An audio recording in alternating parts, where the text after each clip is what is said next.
I love fighting games. I'm a bit of a fighting game pilled guy where it doesn't really matter what type of fighting game it is. I'll sit down and play it for 100 hours, but every so often I like to switch up my routine and play something new. So here's 3 games from 2024 that I like that weren't fighting games. Bookshop Roulette starts you off in a bathroom at a seedy club where most good choices begin. You hear the music of the dance club, but we're not here to dance. After you sign a waiver from a dealer with the friendliest grin, you sit down and play a game of Russian roulette with a shotgun. As a fan of anything death game related, this scratched my itch of 2 people facing off with limited rules and having a battle of minds with a bit of luck. At the beginning of each round, you are shown how many blank or live rounds are in the shotgun. You can point it at the dealer and fire, and if it's a live round, you'll shoot the dealer and take off one of his life points. One of the twists of this game is you can fire at yourself and you'll get an extra turn. This is useful if you've done the math and know that odds are the shell in the chamber is blank.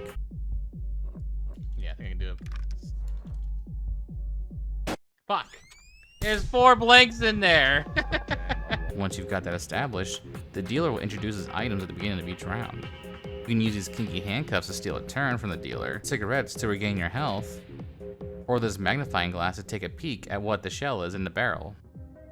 Once you've defeated the dealer, you are offered a briefcase full of cash, but before you grab your money and get the hell out of there, the computer screen asks you, double or nothing?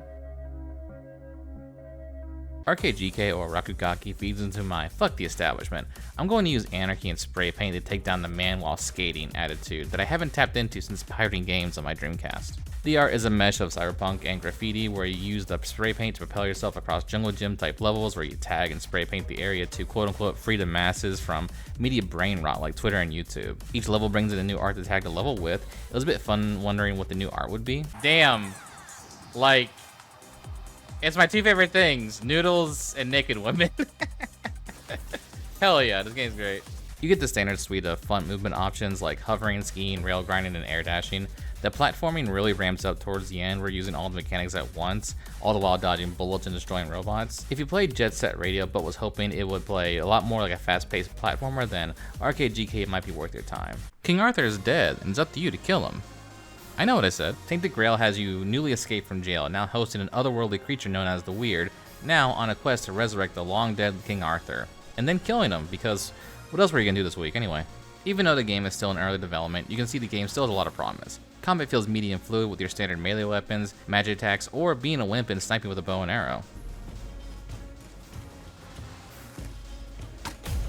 If you're familiar with Elder Scrolls, you should be at home here. Missions are a bit limited since it's still in early access though, but if you excuse a minor spoiler, I'd like to talk about an early story mission about why this game caught my interest. Early in the game, I dungeon crawled in a crypt where I ran into a necromancer, which I was charged to kill with by the general of the nearby town. Instead of fighting, we had an interesting conversation on the morality of raising the dead, then I went back to town. I told the general I had no interest in killing the guy, and being an abomination to our lord isn't such a big deal. The general told me to go fuck myself, and that was the end of the mission. Neat. Dear gods.